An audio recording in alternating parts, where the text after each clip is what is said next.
శ్రీమాత్రే నమః.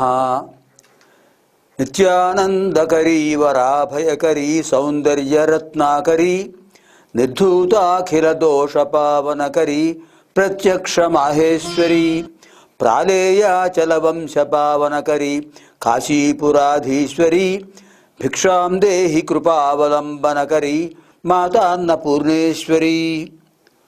శరన్నవరాత్రోత్సవ పర్వదిన సందర్భంగా అందరికీ కూడా ఈ 3వ రోజు కార్యక్రమ సందర్భంగా అందరికీ శుభాకాంక్షలు. అమ్మవారి యొక్క పరిపూర్ణమైన అనుగ్రహ కృపా కటాక్షాలు అందరికీ వర్షింపజేయాలని, ఆయురారోగ్య భోగభాగ్యాలతో అందరూ కడకడదాడుతూ అమ్మవారి దివ్యమైన అనుగ్రహానికి పాత్రులు అవుతారని ఆశిస్తూ మన ఈ 3వ రోజు కార్యక్రమానికి ధర్మ సందేహ నివృత్తి విషయంలో నిన్న మొన్న జరిగినట్టుగానే ఇవాళ కూడా సద్గురువులు, ప్రణవపీఠ అధిపతులు, త్రిశక్తిపీఠ స్థాపకులు, వ్యవస్థాపకులు, బ్రహ్మశ్రీ వద్దిపర్తి పద్మాకర గురువర్యులు వచ్చారు. ఇప్పుడు వారి ద్వారా మనం ఈ 3వ రోజు కార్యక్రమంలో మనం ఎటువంటి పూజలు చేయాలి, ఏ విధంగా ఎటువంటి పుష్పాలతో అర్చన చేయాలి, ఎటువంటి ఫలాలను నివేదన చేయాలి, అపక్వాహారం ఏమిటి, పక్వాహారం ఏమిటి, అంటే వండిన పదార్థాలు ఏమిటి నివేదన చేయాలి, వండని పదార్థాలు ఏమి నివేదన చేయాలి, వాటి వల్ల మనం ఏ ఫలితాలు పొందుతాం. అలాగే శ్రీచక్ర ఆరాధన చాలా విశేషమైనది. షకార రకార ఈకారాలు శ్రీ అన్నప్పుడు షకారము లక్ష్మీ స్వరూపం, రకారము సరస్వతీ స్వరూపం, ఈకారం పార్వతీ స్వరూపం. లక్ష్మీ, సరస్వతి, పార్వతి, ఇచ్ఛాశక్తి, జ్ఞానశక్తి, క్రియాశక్తి. షకార రకార ఈకారాలు అంటే శ్రీ అనేది 3 తల్లులకు సూచకమైనటువంటి ఒక బీజాక్షరం. అటువంటి ఆ శ్రీమాత శ్రీ మహారాజ్ఞి శ్రీమత్ సింహాసనేశ్వరి చిదగ్ని సంభూత దేవకార్య సముజ్జత అని ప్రార్థిస్తుంటాం. దేవకార్య సముజ్జత అయినటువంటి ఆ తల్లి యొక్క అర్చనను శ్రీచక్రం ద్వారా అర్చిస్తాం. శ్రీచక్రానికి అర్చన చేయడం, శ్రీచక్రానికి అభిషేకం చేయడం, అలా పంచామృతాభిషేకాలు, దధ్యోదనం, తర్వాత చిత్రాన్నం అన్నిటితో కూడా మనం ఏ ఆహార పదార్థాలు తీసుకుంటుంటామో వాటన్నిటితో అమ్మవారికి అర్చన చేయాలి, నివేదన చేయాలి, అభిషేకం చేయాలి.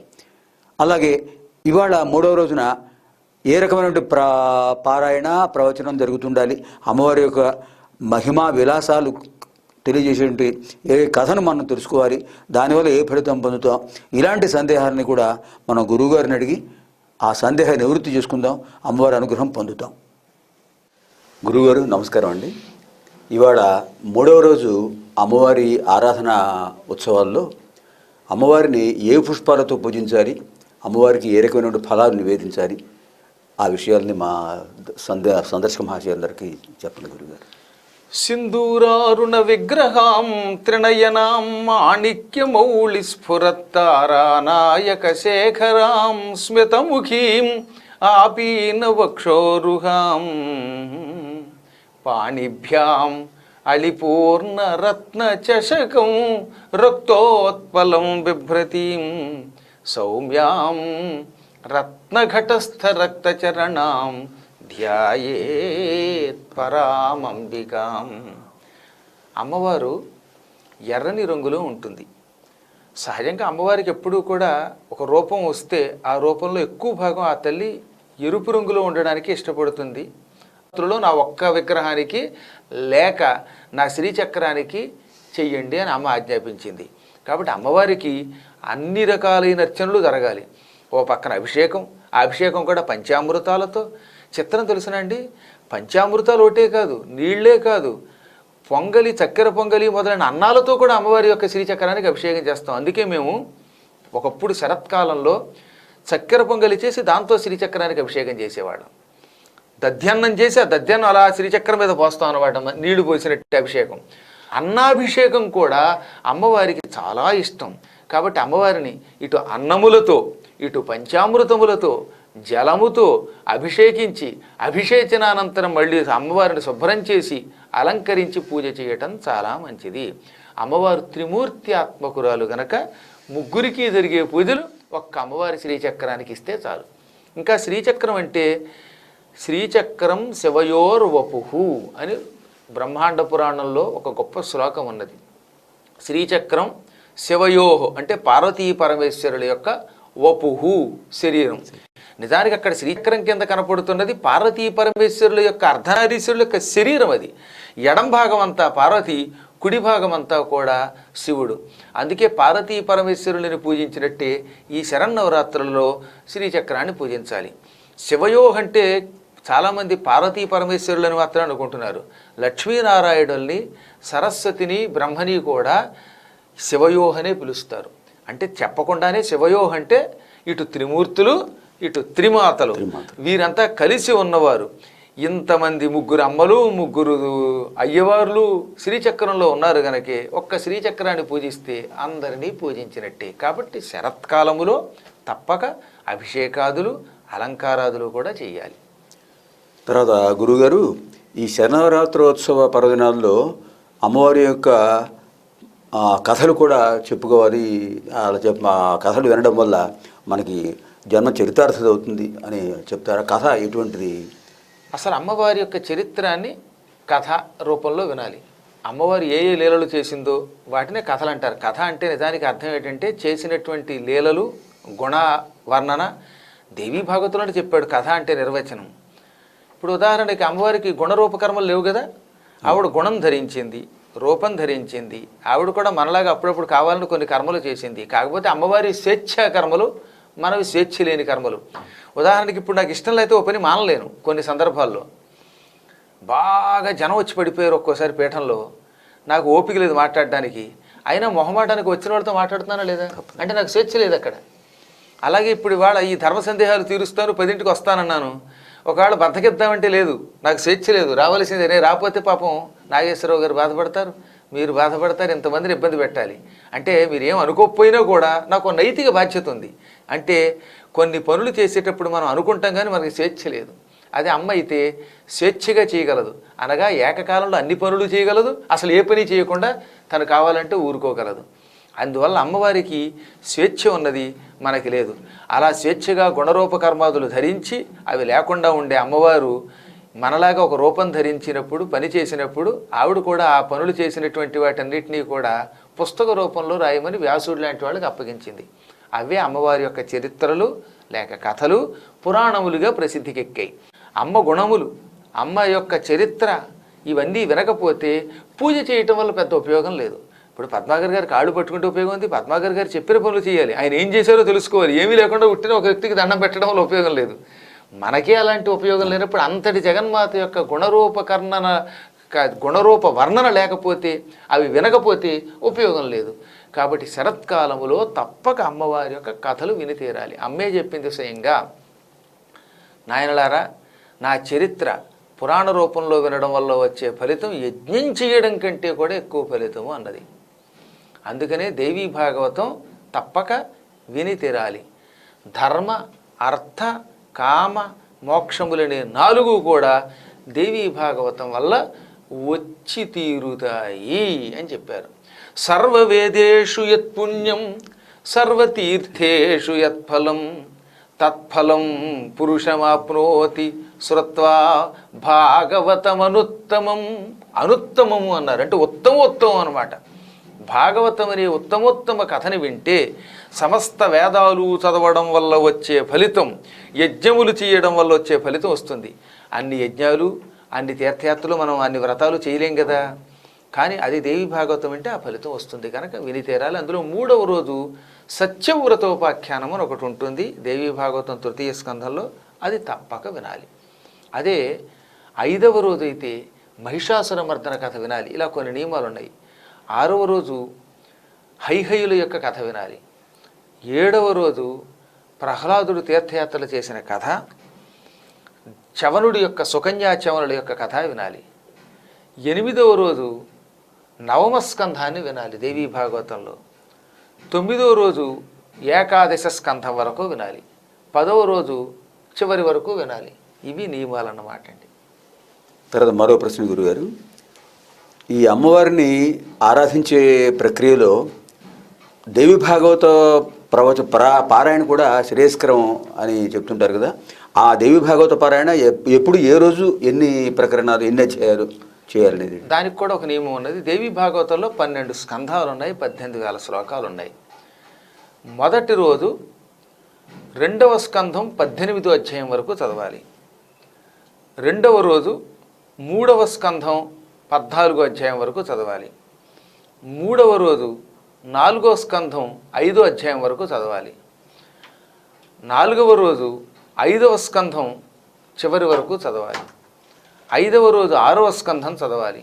6వ రోజు 7వ స్కంధం నుంచి 8వ స్కంధంలో 12వ అధ్యాయం వరకు చదవాలి. ఆ తర్వాత రోజు 9వ స్కంధం మధ్య వరకు చదవాలి. 8వ రోజు ఏకాదశ స్కంధం వరకు చదవాలి. 9వ రోజు ద్వాదశ స్కంధంలో ఆఖరి 5 అధ్యాయాలు విడిచిపెట్టి చదవాలి. విజయదశమి నాడు ఆఖరి 5 అధ్యాయాలు, వాటికే మణిద్వీపం అని పేరు, వాటిని చదవాలి. ఈ ప్రకారం చదివితే ఎక్కువ ఫలితం వస్తుంది. పారాయణ వల్ల కొన్ని వేల యజ్ఞములు చేసిన మహాఫలితం వస్తుంది. మోక్షం కావాలంటే చచ్చిపోయిన వాళ్ళ పేరు మీదుగా శ్రీమద్దేవి భాగవతాన్ని పారాయణ చేయించాలి.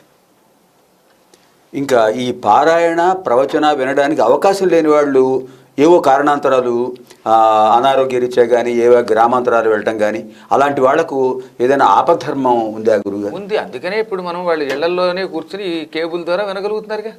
మనలాంటి వాళ్ళం రికార్డు చేసి వేస్తున్నాం. దాన్ని శుభ్రంగా ఇంట్లో కూర్చుని వింటే వాళ్ళు గుళ్ళోకి వెళ్ళి నియమబద్ధంగా అమ్మని పూజించి అమ్మవారి కథ విన్న ఫలితం వస్తుంది. ఎలా విన్నా పర్వాలేదు అంటాడుగా. వాడు ఎక్కడున్నా వినడం కావాలి. ఒకవేళ ఆ రోజు వినలేకపోతే ఇలాంటి వాటిని సేవ్ చేసుకుని మర్నాడైనా సరే వినవచ్చును. కానీ మొత్తం మీద నవరాత్రుల లోపు ఈ ధర్మ సందేహాల కార్యక్రమం కానీ, ఇందులో ఉన్న దేవి యొక్క కథలు కానీ వింటే చాలా మంచిది. అందులో ముఖ్యంగా ఈరోజు సత్యవ్రతోపాఖ్యానం వినాలని చెప్పాను కదా. పూర్వకాలంలో ఎందుకు పనికిరానటువంటి ఒక సామాన్యుడిని అమ్మవారి యొక్క అనుగ్రహంతో కవినిగా మార్చింది అమ్మే. తన ఉపాసన చేసిన వాడికి, అది కూడా చెయ్యాలని చేయకపోయినా వాడిని కవిగా మార్చింది. పూర్వం దేవదత్తుడు అని అయోధ్యానగరంలో ఒక ఆయన ఉండేవాడు. ఆయనకి పిల్లలు లేకపోతే ఓ యజ్ఞం చేశాడు. యజ్ఞం చేస్తున్నప్పుడు గోభిలుడని ఋషి సామవేదం చదువుతూ ఉంటే ఆయనకి స్వరభంగం అయ్యింది. దాంతో ఈయన వెనక ముందు చూడకుండా మూర్ఖ అన్నాడు. మూర్ఖ అనగానే గోభిలుడికి కోపం వచ్చింది. నువ్వు కొడుకు కావాలని యజ్ఞం చేస్తున్న నువ్వు మూర్ఖ అన్నావు గనక నీకు కొడుకు పుడతాడు, వాడు ఉట్టి మూర్ఖుడైపోతాడు, ఉట్టి సొంట అయిపోతాడని చెప్పించాడు. దాంతో ఈయన కాళ్ళ మీద పడితే అమ్మ అనుగ్రహంతో 16 ఏళ్ల తర్వాత వాడు మళ్ళీ పండితుడు అవుతాడని దీవించాడు. ఆ తర్వాత అన్నట్టే దేవదత్తుడికి కొడుకు పుట్టాడు. పెద్ద కథనే 2 ముక్కల్లో చెప్పాల్సి వస్తుంది మీకోసం అని. ఈ దేవదత్తుడికి కొడుకు పుట్టాడు. శాపవశాత్తు వాడికి మాట వచ్చేది కదా నోట్లోంచి. అతి కష్టం మీద మాట్లాడితే ముద్దగా ఉండేది, స్పష్టత ఉండేది కాదు. అరగంటకు ఒక ముక్క నోట్లోంచి వచ్చేదనమాట. దాంతో తండ్రి విసుక్కుని ఇలాంటి దౌర్భాగ్యుడు పుట్టాడని బాధపడేవాడు. వాడికి రామశబ్దం రాలేదట. ఉపనయనం చేస్తే సంధ్యావందనం రాలేదు. అందరూ వీడు సొంట అంటూ అంటే వాడు తట్టుకోలేక ఇంట్లోంచి పారిపోయాడు. పిల్లల్ని తెగతీడితే పిల్లలు పారిపోతారండి. ఆ రోజుల్లో పారిపోయినవాడు వాడు. ఇల్లు వదిలేసిపోయాడు. వాడి పేరు ఉతత్యుడు అంటారనమాట. గంగా నదీ తీరంలో హరిద్వారంలో మకాం పెట్టాడు. చదువు రాకపోయినా స్నానం చేసి ఎంత విభూతి పూసి కూర్చునేవాడు. కొంతమంది అండి చదువు రాకపోయినా విభూతి పూసుకుంటే మంచి పొట్టతో ఉంటే చూడడానికి పండితుల్లో కనపడతారు.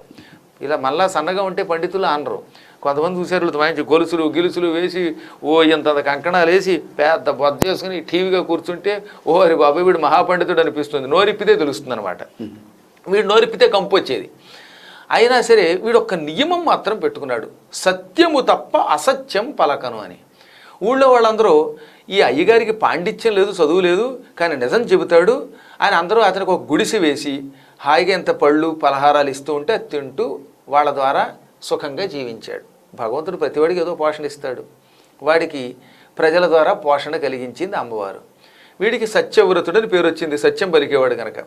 ఓసారి తెల్లవారుజామున ఏం జరిగింది, ఈయన తన గుడిసె ముందున్న చెట్టు దగ్గర కూర్చుని ఉండగా ఒక పెద్ద అడవి పందిని మంచి కిరాతకుడు, ఒకడు భయంకరాకారుడైన కిరాతకుడు వేటాడడానికి వచ్చాడు. అడవి పంది వాడు చూసి పారిపోతుంటే వాడు నల్లగా ఉన్న యముడిలో ఉన్న కిరాతకుడు బోయేవాడు బాణం ఎక్కుపెట్టి విడిచిపెట్టాడు దాని మీదకి. దానికి ఆయువు ఉంది. ఆ బాణం తగిలింటే చచ్చేది దెబ్బకి. కానీ అడవి పంది చెవిని రాసుకుంటూ పోయింది ఆ బాణం. దాంతో అది కంగారు పడి వణికిపోయి అయ్యి అని ఒక కరుపరిచి ఈయన గుడిసెలో దూరిపోయింది. ఆ గుడిసెలోకి దూరడం వీడు చూశాడు. ఆ పంది భయంతో అయ్య నరిచింది కదా, ఈ అయ్యనే పదం వాడికి నచ్చిందిట. అందుకని వాడు అయ్యి ఐ అని కూడా మొదలెట్టాడు. వాడికి తెలియకుండానే పక్కన సున్నా చేరిపోయి ఐం ఐం ఐం అయిపోయింది.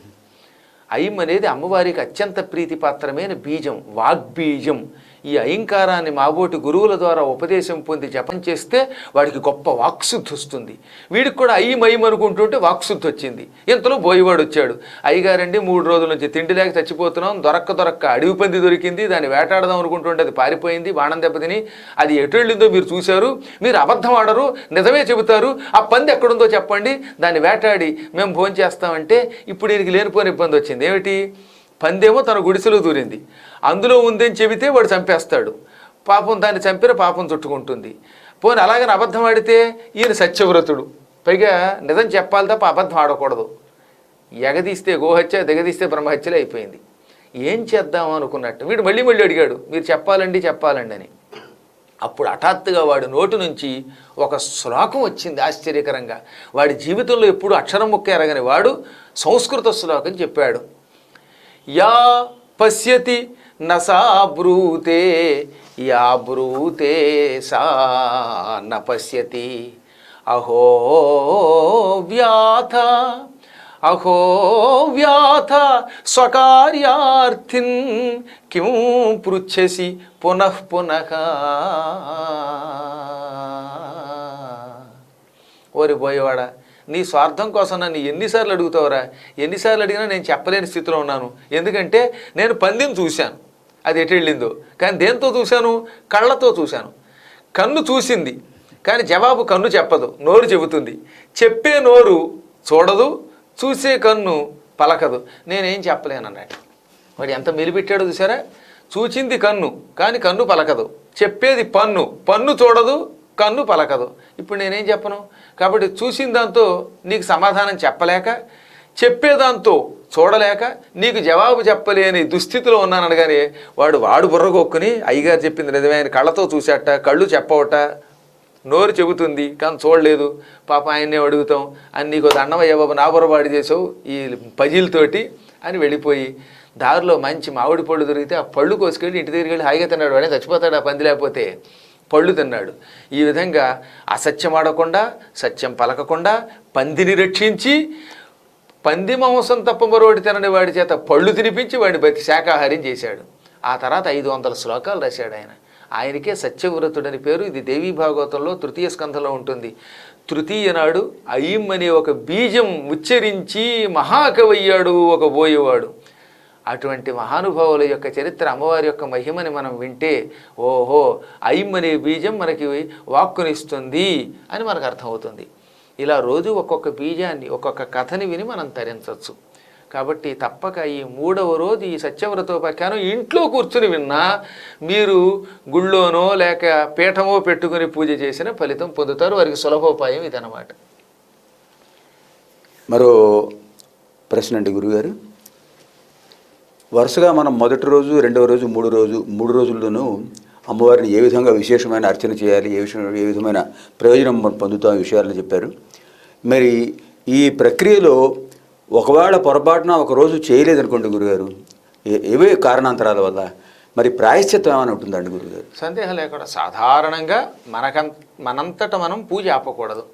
కర్మయోగము వల్ల, ఏదో ఒక దుస్థితి వల్ల పూజ ఆగితే ఆ మరుసటి రోజు లెంపలు వేసుకుని ఈ పూజ ఆ పూజ కలిపి చేయొచ్చు. ఉదాహరణకి 3వ రోజు పూజ ఆగిపోతే 4వ రోజు, 3వ రోజు, 4వ రోజు యొక్క 2 యొక్క పూజలు చేయొచ్చు. ఈ 2 నివేదనలు, ఈ 2 అభిషేకాలు అప్పుడు చేయొచ్చు. ఒకవేళ మొదట 6 రోజులు చేయలేని వాళ్ళు అష్టమి, నవమి, దశమి 3 రోజులు కూడా పూజ చేసుకోవచ్చు. అందుకే కనీసం త్రిరాత్ర వ్రతమైనా చేసుకోమన్నారు. భగవంతుడు మనకి ప్రతిదానికి ఒక ప్రాయశ్చిత్తం చెప్పాడు, లేదా ఒక సులభోపాయం చెప్పాడు. కాకపోతే సులభోపాయం కోసమని పూజ ఆపకూడదు. అది ఆపద్ధర్మం అంటారు వాటిని. కాబట్టి మరునాడు కూడా చేసుకోవచ్చును, అందులో ఏమీ సందేహం లేదు. కథ వింటున్నప్పుడు మాత్రం ఏం చేస్తారంటే, ఇప్పుడు ఏ రోజుకి ఆ రోజు కథ వినేటప్పుడు చేతులు అక్షతలు పట్టుకుని కథ అయ్యాక ఈ అక్షతలు అమ్మవారి దగ్గర పెట్టి అక్షతలు ఎత్తి మీద చల్లుకుంటే శుభ ఫలితం వస్తుంది కదా. మరి 3, 4 కలిపి 4వ రోజు చేశారనుకోండి, అప్పుడు ఏ కథకు ఆ కథ అక్షతలు పట్టుకుని అక్కడ వేసేసి మళ్ళీ 4వ రోజు కథ వినేటప్పుడు మళ్ళీ అక్షతలు పట్టుకోవాలి. ఇది ఒక్కటే చేయవలసిన పని. పువ్వులు 3వ రోజు కానుగ పూలు ఇష్టం, 4వ రోజు సంపంగి పూలు ఇష్టం అనుకోండి అమ్మవారికి.